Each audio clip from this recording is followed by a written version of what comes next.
people talk a lot about how corporations are pillaging third world countries, stripping them of their resources, paying low wages, and all of this is happening for profit in first world countries at the expense of the people and the nature in third world countries. Now, while all of this is true, the reality is that the only reason that this actually can happen is because the governments allow these things to happen, and in some cases actually welcome it. In South Africa, the government, for example, has been known to welcome in external investors, external corporations into the development of certain not so nature-friendly activities, like, let's say, fracking and things like that, where the people are wildly opposed to it. It gets pushed ahead regardless. And this is happening in a country where environmental reports are not done unless a very large sector of the public demands that it happens. And even then, the results are questionable. So that's South Africa, one of the more developed third world countries. And then you look at the other countries that have it far worse than South Africa, where things are done on a scale that we probably can't even imagine happening in our backyards. And it affects millions of people, and it affects nature, it affects the sustainability of life on Earth. So in a nutshell, it's bad and it shouldn't be happening. But the thing is that what's everyone chasing? What's everyone after in all of the pieces of this equation is money. The corporations want to make money. They don't mind how they make it. They just want to have huge profits. The governments who are welcoming corporations into the country and allowing them to practice these poor, unsustainable methods are wanting money. And in most of these cases, not all, but in a lot of them, what happens is that there's only a few individuals who are making this money. There's a lot of bribes happening, there's a lot of under-the-table stuff, and there's a lot of outright theft of these public funds that should be used for the development of the country. It should be used to build public services and infrastructure, and it's not. It goes to line the pockets of a few high-up members.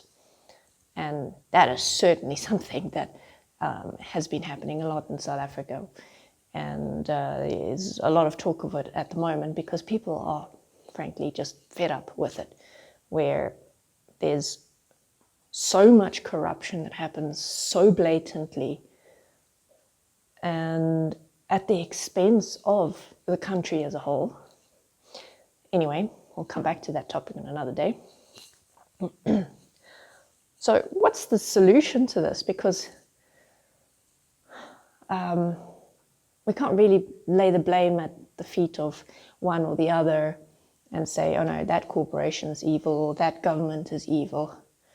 While they may be practicing methods that are not cool and that need to change, they are examples of things that we all do. We all act in our personal interest at the expense of others, whether it's people or animals or nature or whatever.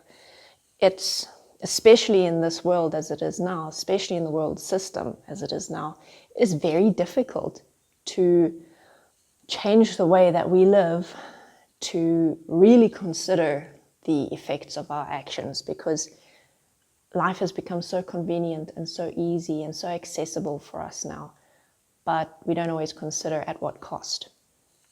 So that's something that we can start practicing, is at what cost are we having these nice lives, or having this technology at our disposal, or having nice cars, or even building materials? Where is it all coming from? The food in your cupboards, how is it made? What goes into it? And how might that be contributing to the destruction of our natural ecosystem, of our natural world? At the end of the day, we've been seeing it to a degree, but what could happen more and more is the more us as consumers, as average members of society, as just one small little person in this big wide world, the more we demand change, the more we demand that our service providers, that our providers of goods and materials practice better business methods, well, at some point they're going to start making those changes. And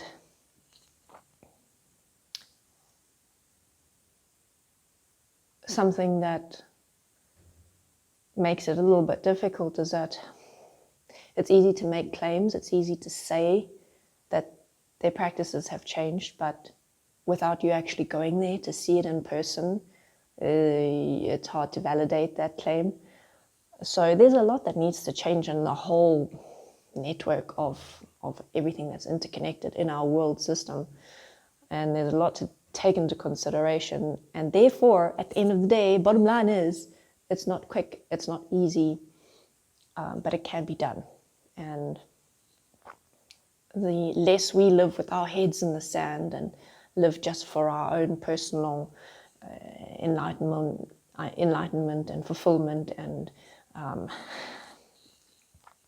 advancement in the world, then the more we can slowly start creating change. Okay, so thank you very much for watching. You're going to see me next time.